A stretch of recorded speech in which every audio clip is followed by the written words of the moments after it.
On est parti avec ce premier tournoi ayant regroupé plus de 195 joueurs. À la 4ème place, nous aurons une liste tyrannide en détachement Crusher Stampede. Dans les personnages, on commence avec un maître des essaims en tant que seigneur de guerre. Dans les unités de ligne, une unité de Deezer Magaunt, et pour ceux qui du reste, un Biovore, 2 Exocrines, 2 Lictor, 2 Malceptor, un Psychophage, une unité de 3 Rôdeurs, un Trigon et 3 Tyrannofex équipés de leur rupture canon. L'approche des tyrannides est brutale et directe, une masse de créatures résistantes avançant inexorablement vers les objectifs, profitant de la couverture du maître des essaims posté en retrait, souvent caché derrière une ruine. Cette formation n'a rien de subtil, elle compte sur sa résilience et la puissance de feu dévastatrice des Malceptor, Exocrines et Tyrannofex pour anéantir tout ce qui tente de la ralentir. Ce choix transforme chaque confrontation en un véritable test de force, où l'adversaire se retrouve rapidement submergé. En fin de partie, si les dégâts infligés ne suffisent pas, le maître des essaims peut lui-même entrer en scène pour une percée décisive. Cette attaque de dernier recours, souvent inattendue, s'avère redoutable pour clore une partie ou s'emparer d'un point clé. Autre atout non négligeable, la possibilité d'une arrivée précipitée avec un Trigon ayant un contrôle d'objectif 6, qui est une capacité que d'autres factions commencent à perdre, mais qui reste une carte maîtresse pour les tyrannides. Cette menace potentielle ajoute une couche de pression constante obligeant l'adversaire à rester sur ses gardes. Si le taux de victoire global des tyrannides reste équilibré, leur capacité à atteindre des places de podium démontre leur potentiel caché. La liste fait ici honneur à la faction en se hissant parmi les meilleurs, avec une stratégie parfaitement maîtrisée. Une démonstration de force qui illustre bien la puissance discrète mais redoutable des tyrannides. À la 3ème place, ce sera une liste Adepta Sororitas en détachement porteuse de flammes. Dans les personnages, Juniter Ruita, Morvenval en tant que seigneur de guerre, le triomphe de Sainte Catherine et une palatine avec l'optimisation Righteous Rage. Du côté des unités de ligne, on va avoir une unité de 10 sœurs de bataille, en transport dédié 2 immolators, et pour le reste, une unité de 3 arcoflagellants, une unité de 10 sœurs novices, 2 castigators, chacun équipés de leur autocanon, 2 exorcistes, et enfin pour accompagner Morvenval, une unité de 3 parangons. Nous avons une version solide des porteuses de flammes. Cette variante intègre un nombre impressionnant de blindés de qualité, soutenus par le triomphe de Sainte Catherine, permettant de déclencher les doubles des miracles et d'optimiser l'impact destructeur des exorcistes, capables de neutraliser d'autres véhicules à 12 points de vie en un seul clin d'œil. Les unités apportent une puissance de feu redoutable, imposant un défi de taille pour tout adversaire. Les parangons de Morvenval, quant à eux, jouent un rôle crucial en contre-charge, prêts à intervenir si un opposant tente d'inverser la situation par une offensive frontale. De son côté, Juniter Ruita, parfois déployée toute seule, agit comme un moteur stratégique assurant un cordon arrière contre les Tempestus Aquilons et apportant une protection solide en fond de table. Bien que cette liste n'offre pas de surprise majeure, elle souligne l'efficacité des sœurs de bataille dans l'environnement compétitif actuel qui, malgré la perte d'une centaine de points autrefois alloués à des unités de scoring, parviennent encore à s'imposer avec force. Alors félicitations pour avoir défendu les principes de l'empereur avec brio, démontrant que les sœurs de bataille restent une force à ne surtout pas sous-estimer. À la 2ème place, ce sera une liste Space Marine du chaos en détachement pillard renégat. Les personnages, on commence avec Abaddon en tant que seigneur de guerre, puis un seigneur du chaos. Dans les unités de liste, nous aurons 2 unités de 10 cultistes, 2 unités de 5 légionnaires, en transport dédié un Rhino du chaos, et pour ceux qui est du reste, une unité de motards du chaos, 3 prédateurs destructeurs du chaos, une unité de 5 élus, 2 unités de 2 oblitérators, une unité de 5 raptors, et enfin 2 unités de 5 warp talons. Les oblitérators s'affichent comme les véritables gagnants des derniers changements au point, profitant d'un ajustement bienvenu qui renforce leur position au sein des armées Space Marine du chaos. Ce regain d'efficacité survient alors même qu'ils commençaient à regagner en popularité, ce qui leur a valu d'être boostés de manière significative. Dans les configurations pillard renégat comme vétérans de la longue guerre, ils profitent de bonus importants pour leurs tirs, ainsi que de l'accès à un stratagème équivalent à l'armure du mépris qui améliore leur sauvegarde native de 2+, les rendant d'autant plus résistants sur le champ de bataille. Dans cette liste, les pillards renégats sont astucieusement construits pour maximiser l'efficacité des oblitérators en les entourant de prédateurs destructeurs et de nouvelles menaces de combat comme les raptors et warp talons. Ces unités, désormais plus accessibles en points, jouent un rôle crucial en protégeant les oblitérators contre les assauts directs comme par exemple du culte Genestealers, tout en garantissant une présence imposante au corps à corps. Cette stratégie démontre toute la polyvalence des Space Marines du chaos qui parviennent à allier puissance de tir et résilience, en proposant une configuration capable de répondre aux défis variés des tournois solo. Le joueur tire ici pleinement parti de la flexibilité de sa liste, exploitant chaque synergie pour mener cette armée au sommet. Un exemple inspirant de maîtrise dans un environnement compétitif où chaque ajustement compte.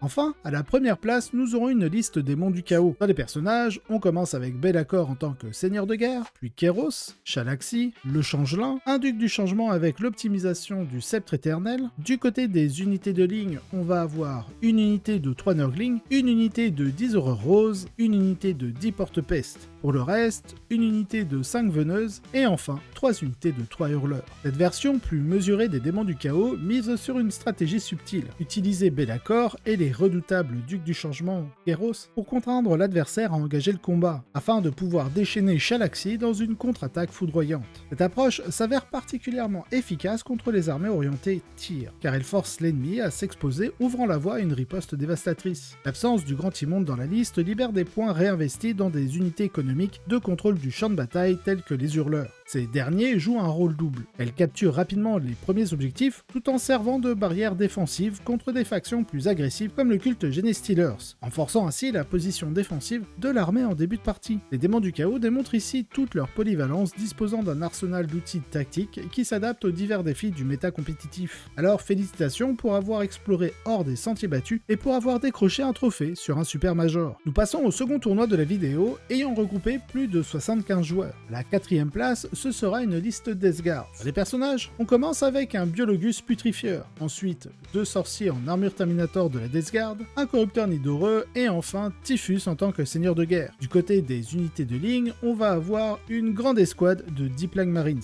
En transport dédié, un Rhino de la Deathguard et pour le reste, 2 unités de 10 cultistes de la Deathguard, 2 prédateurs destructeurs de la Deathguard, 2 unités de 6 Terminators du linceul, 2 drones fétides, l'un sera équipé des 2 lance-flammes et le dernier de sa moissonneuse. Du côté des unités alliées, on aura une bête de Nurgle, une escouade de 3 Nurglings et enfin 2 dogs brigands. La Deathguard est en plein essor et semble s'adapter parfaitement aux exigences du compétitif, offrant à la fois des options spécialisées et des configurations polyvalentes comme celle-ci. Cette liste, axée sur l'équilibre, combine efficacement des capacités de tir solides avec les prédateurs destructeurs et dogs brigands, tout en comptant sur les Terminators du linceul pour leur résilience exceptionnelle en combat. Les unités servent de piliers dans les combats rapprochés, absorbant les attaques adverses et maintenant la ligne de front. Une des pièces maîtresses de cette composition est l'imposante escouade de Plague Marines qui apporte un élément de surprise en combat grâce à sa capacité de combat en premier. Cette unité est non seulement capable de causer des dégâts considérables, mais elle introduit également une dimension stratégique forçant l'adversaire à revoir ses priorités pour éviter de lourdes pertes. Cette combinaison de puissance de feu, de durabilité et de capacité à perturber les assauts adverses fait de la Deathguard une faction redoutable. Alors félicitations pour cette performance. À la 3e place, on aura une liste chevalier du chaos. Dans les personnages, on aura un chevalier du chaos Cerastus Atrapos en tant que seigneur de guerre. Du côté des unités de ligne, on aura 4 dogs brigands et 6 dogs carnivores. Enfin, en unité alliée, nous aurons 2 unités de 3 Nurglings. Les chevaliers du chaos s'imposent ici en décrochant la 3e place invaincue, avec une sélection de dogs renforcée par un ajout audacieux,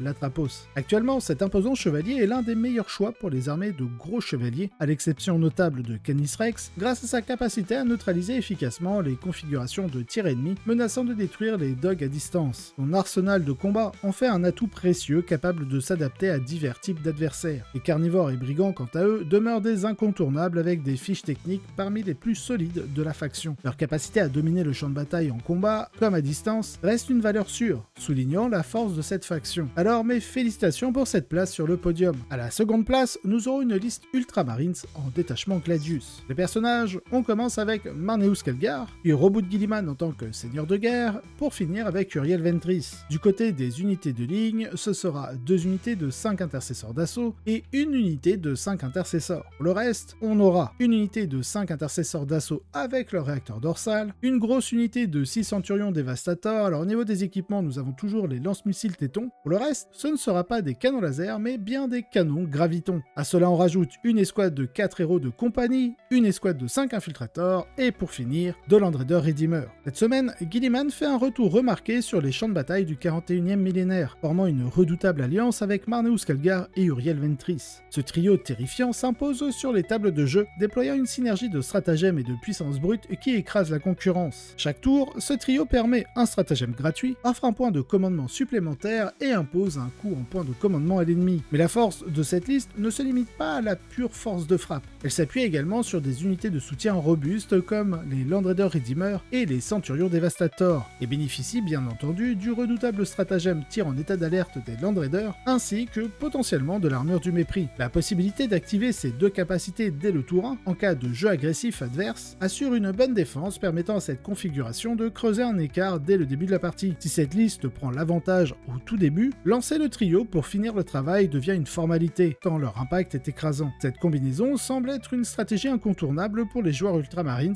et la performance du joueur démontre tout le potentiel de cette approche. Enfin, pour la première place, nous aurons une liste orc en détachement Bully Boys. Pour les personnages, on commence par le grand, beau et fort Ghazghkull Mag Uruk Traka en tant que seigneur de guerre, puis Zodgrod Wartsnaga, un Beastboss avec l'optimisation Headstompa, pour finir avec 2 Warboss. Pour les unités de ligne, ce sera simple, nous aurons 2 unités de 10 Beastnaga Boys. En transport dédié, 4 trucks, et pour le reste, ce sera 2 unités de Gretchin, on aura une unité de 10 Gretchin et une autre de 20. Une escouade de 10 commandos, une unité de 2 Meganobs pour accompagner Ghazghkull, 2 unités de 10 Nobs, 3 unités de 5 Stormboys, et enfin une unité de 3 Deffkopta. Les Bully Boys reviennent en force sur la scène compétitive, mais avec une approche bien différente des configurations classiques. Cette nouvelle construction laisse de côté les Meganobs, souvent critiqués pour leur faible capacité de dégâts, et leur préfère une série d'unités conçues pour maximiser la violence. 3 escouades meurtrières embarquées dans des trucks, accompagnées d'une unité de Beastnaga en renfort. Cette composition profite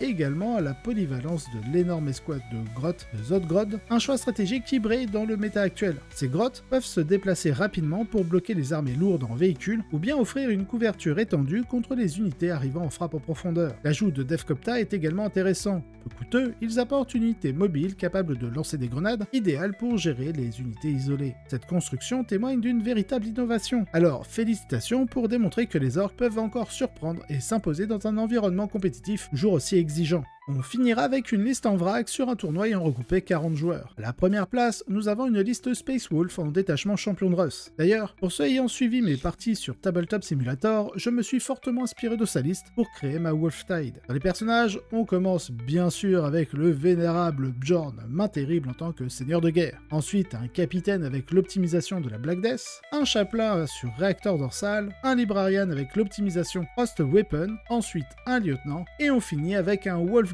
pack leader en armure Terminator. Du côté des unités de ligne, on va avoir une escouade de 10 intercesseurs d'assaut, une unité de 15 Bloodclaw et enfin une escouade de 5 intercesseurs. Pour le reste, on aura une unité de 5 intercesseurs d'assaut avec Jump Pack, un Dreadnought Brutalis, un Gladiator lanceur, une escouade de 5 incursors, un Land Raider classique avec les canons laser, un Dreadnought Redemptor et enfin une escouade de 5 scouts. Le détachement champion de Russ s'impose comme une solution redoutable, surtout après les dernières améliorations de la FAQ. Les Space Wolves se démarquent dans cette configuration, combinant leur accès exclusif à certaines unités spécialisées, notamment une escouade d'infanterie de mêlée plus imposante et l'inimitable Bjorn, un vétéran légendaire. En mêlée, les Space Wolves exploitent leur force naturelle, une capacité à infliger des dégâts massifs à courte portée et à dominer les engagements rapprochés. Grâce à des unités qui mélangent résistance et agressivité, le détachement ne se contente pas de s'adapter à la diversité du compétitif. Il impose un style de jeu basé sur la présence constante et la résilience. Bjorn, en tant que personnage emblématique, renforce encore cette stratégie. Il est une véritable ancre pour l'armée, capable d'absorber les coups et de maintenir la pression. Cette liste souligne la puissance des champions de Russ en tant que détachement d'élite, capable de rivaliser avec les meilleures configurations du moment. Le joueur a su tirer parti des dernières améliorations pour transformer cette armée en une force incontournable sur le champ de bataille. Si vous avez apprécié cet épisode, n'hésitez pas à liker, vous abonner et laisser un commentaire. Cela aide énormément au développement de la chaîne, et je remercie tous ceux qui le font. Si vous voulez avoir les épisodes en avance et sans publicité, vous retrouverez en description le lien directement vers ma page Tipeee, ainsi que d'autres contreparties. De plus, vous aurez un lien d'affiliation du partenaire de la chaîne, My Hobby Place, si vous souhaitez passer commande. Allez, sur ce, je vous souhaite un excellent wargame.